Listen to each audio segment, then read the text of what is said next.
먼저 보시는 게 식품의 품질을 유지하기 위한 비가열 살균법을 3가지 써보세요 라고 하는 내용이고요. 살균법을 구분을 하면 가열살균과 비가열살균으로 구분을 하죠. 가열살균이라고 하는 것은요, 열을 이용을 하면 가열살균이라고 하고요. 그리고 비가열살균은 열 이용이 없으면 우리는 비가열살균이라고 합니다. 그러면 열을 안 주고 어떻게 살균할 수 있는 에너지원이 무엇이나 라고 생각을 해보면요, 자외선을 이용한 살균법, 그리고 초음파도 이용할 수 있고요. 그리고 방사선도 이용을 할 수가 있습니다. 그리고 화학적으로 약재를 이용할 수도 있고요. 그리고 초고압도 이용을 할 수가 있죠. 그래서 이런 비가열 살균법들이 있고, 여러분들은 이 중에 3가지 기억나시는 거 적어주시면 될 것 같습니다. 냉동화상에 관련된 문제입니다. 냉동화상이 뭐냐? 먼저 설명을 해보고, 그리고 냉동화상이 일어나게 되면 식품 표면에 가공성 건조막이 생성이 되는데 그 이유가 무엇이냐라고 묻고 있죠. 냉동화상이라고 하는 것은 동결식품에서 일어나는 문제죠. 동결식품 표면에서는요, 승화현상이 일어나게 됩니다. 승화현상이라고 하는 것은 얼음이 기체로 바뀌는 것, 그리고 승화현상이라고 하는 것은요, 얼음이 기체로 바로 바뀌는 현상이기 때문에 그렇게 승화한 자리에는 미세한 구멍이 생기게 됩니다. 그런데 처음에는 이 표면에서 미세한 구멍이 형성이 되는데요, 이것이 점차 내부로 진행이 되는 거죠. 건조라고 하는 것은 표면에서부터 건조가 시작이 되고요. 그리고 내부에 있는 수분이 다시 표면으로 좀 이동이 되고 또 건조가 되고 이런 현상이잖아요.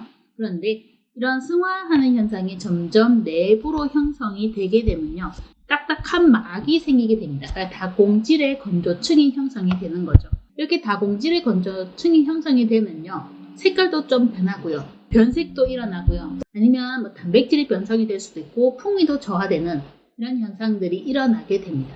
우리는 이런 현상들을 전부 다 통틀어서 우리는 냉동화상이라고 이야기를 하는 거죠. 그래서 냉동화상이라고 하는 것 자체가 냉동식품에서 얼음이 기체로 바뀌는 승화현상이 일어나는 것이고, 그 승화현상으로 인해서 미세한 구멍이 형성이 되는데 건조가 진행될수록 다공질의 건조층이 형성이 된다.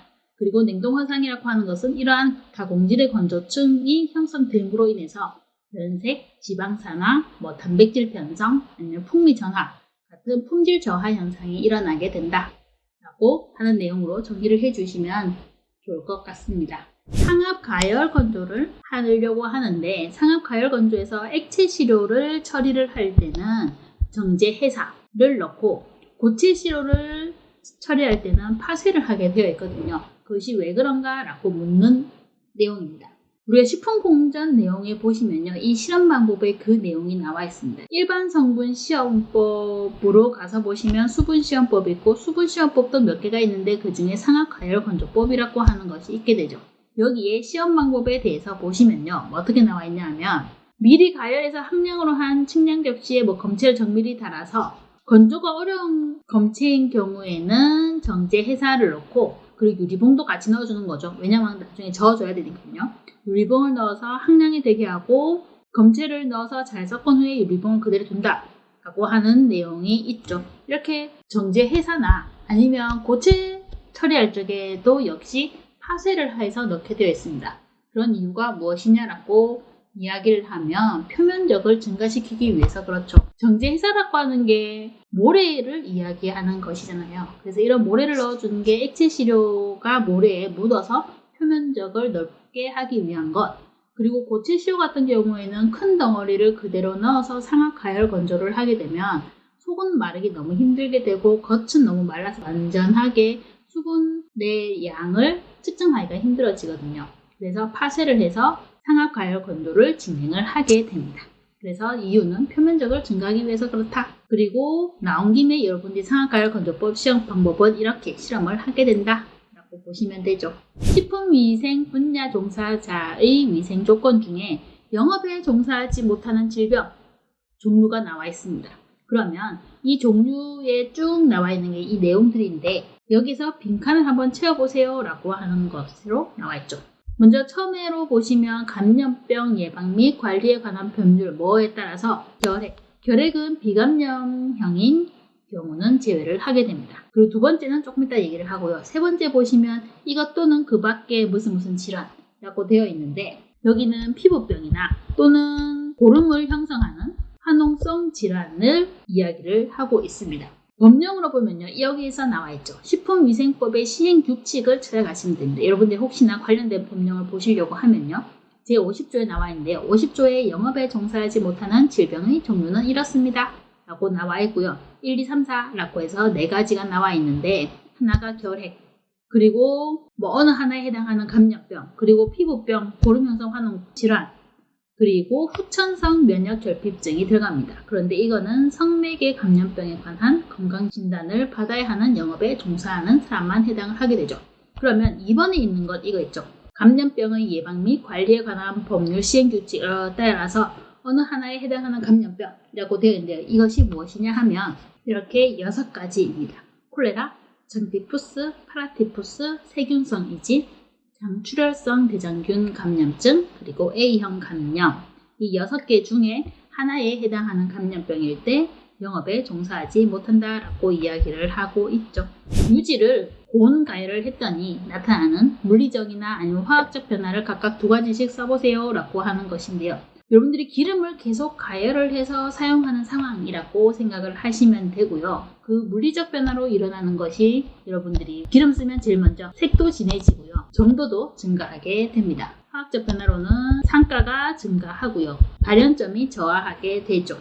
발연점이 낮아지니까 처음에는 예를 들자면 120도씨에서 연기가 났던 것이 100도씨에서 연기가 나는 그 온도가 점점 더 낮아지는 현상, 그것을 발연점이 낮아지는 현상이라고 보시면 되고요. 그리고 산가가 높아지게 됩니다. 대표적으로 이렇게 2가지 여러분들이 생각을 한번 해주시면 좋을 것 같습니다. 다음은 계산 문제를 한번 풀어보도록 하겠습니다. 문제 보시면요. 20도씨 물 1kg를 마이너스 20도씨로 냉각을 하려고 하는데 이때 필요한 냉동부하를 계산을 하세요 라고 하면서 단위가 나와 있는 게 잠열과 비열이 나와 있죠. 킬로칼로리로 나와 있는 것을 확인하실 수 있고요. 그런데 냉동부하는 킬로줄로 그래서 여러분이 단위 환산을 한번 해야 한다는 것, 그리고 알고 계셔야 되는 개념이 이런 것들이죠. 20도씨 물이 마이너스 20도씨 얼음으로 된다고 하는 것은 20도씨 물이 0도씨 물로 됐다가 그 0도씨 물이 0도씨 얼음으로 상태가 변환했다가 그리고 0도씨 얼음이 마이너스 20도씨 얼음으로 가는 과정이 필요하다라는 것을 알고 계시고요. 그리고 문제 보시면 잠열도 나와 있고 얼음 비율도 나와 있는데 물 비율은 안 나와 있습니다. 그래서 물의 비율은 1kcal/kg 도시다 라고 또 알고 계셔야 되는데요. 그리고 계산을 하고 나면 킬로칼로리라고 하는 단위를 얻으실 수가 있는데 그 킬로칼로리를 킬로줄로 바꿔야 하는 단위 환산이 필요하니까 또 알고 계셔야 하는 개념 1kcal가 4.184kj이다 라고 하는 이 개념 알고 문제를 한번 풀어보면요. 우리는 20도씨 물이 마이너스 20도씨가 얼음되는 여기에 나와 있는 이 과정을 전부 다 계산 단계별로 계산을 해서 더해 주셔야 됩니다. 편의상 1, 2, 3으로 계산을 하게 되면요. 여기에 필요한 단위가 물의 비열이 들어가게 되죠. 물의 비열이 지금 1kcal/kg 도시가 되는 것이고요. 그리고 무게는 물 1kg을 사용을 했고요. 온도 변화가 20도가 일어났습니다. 그래서 계산을 해주시면 20kcal를 얻으실 수가 있죠. 그러면 2번 상태 변화하는 거 한번 볼까요? 0도씨 물이 0도씨 얼음으로 변했습니다. 우리 여기에서 필요한 것이 잠열입니다. 잠열은 그냥 79.6kcal/kg으로 나왔으니까 이렇게 계산을 해주시면 되고 3번 같은 경우는 또다시 온도가 떨어지는 상황이 일어나게 되죠. 얼음의 비열이 나타났고요. 온도 변화 여러분들이 적어주시면 됩니다. 우리는 1번과 2번과 3번이 다 더해야지 필요한 냉동부하를 계산을 할 수가 있으니까요. 전체적으로 전부 다 더해 주시면요. 109.6kcal가 나오죠. 그런데 우리가 지금 계산을 해야 되는 부분은 킬로줄로 단위 환산을 해줘야 되는 부분입니다. 대략 이 정도 값을 얻게 되는데 또 문제에서 뭐 하고 있죠? 소수점 셋째 자리에서 반올림을 해서 나타내세요. 그래서 반올림해서 나타내면 되는 문제였죠.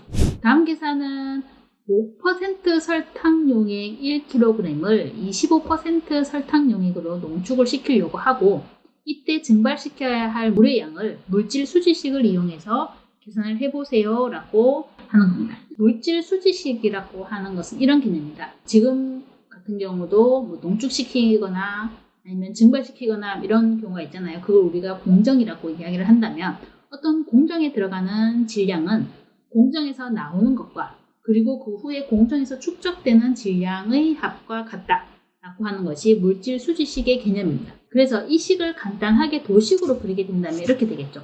5% 설탕용에 1kg가 있었는데 이것을 농축을 했습니다. 농축을 하니까 증발되어 나오는 물이 어느 정도가 있겠죠. 우리는 그것을 Xkg이라고 이야기를 하면 농축을 시키고 나서는 25%, 그런데 그 양은 1에서 X만큼 빠진 kg이 된다 라고 하는 것으로 여러분들이 보시면 되고요. 물질 수치식으로 이야기를 했으니까요. 우리는 물의 양으로 계산을 한번 해보도록 하죠. 물질식 같은 경우는 들어가는 질량, 나오는 질량, 축적되는 질량을 고려한 것이니 우리는 물의 양으로 계산을 하게 되면요. 5% 설탕용액 중에 들어있는 물의 양이나 그리고 증발시켜야 되는 물의 양이나 다 더하고 나니까 결국 25% 설탕용액 중에 들어있는 물의 양이 되더라 라고 하는 걸로 보는 겁니다. 그래서 계산을 하면 지금 5% 설탕용액 같은 경우는 설탕이 5% 들어있는 거잖아요. 그래서 나머지 95%가 물의 양으로 보는 거죠. 다르게 또 보면 25% 설탕 용액이니까요. 100 중에 25를 뺀 나머지 75%를 물의 양으로 보게 됩니다. 그렇게 해서 여러분들이 풀어보시면 0.8이라고 하는 개념을 얻으실 수가 있게 되는 거죠. 그래서 물질수지식을 이용해서 계산을 하라고 했기 때문에 저는 물의 양으로 풀이를 했는 것이고요. 물질수지식의 개념이라고 하는 것이 공정에 들어가는 질량과 나오는 질량, 그러니까 인풋과 아웃풋이 같은 것이다 라고 하는 개념을 여러분들이 이해를 하고 푸시면 좀 수월하게 풀 수 있는 문제가 아니었나 생각이 듭니다.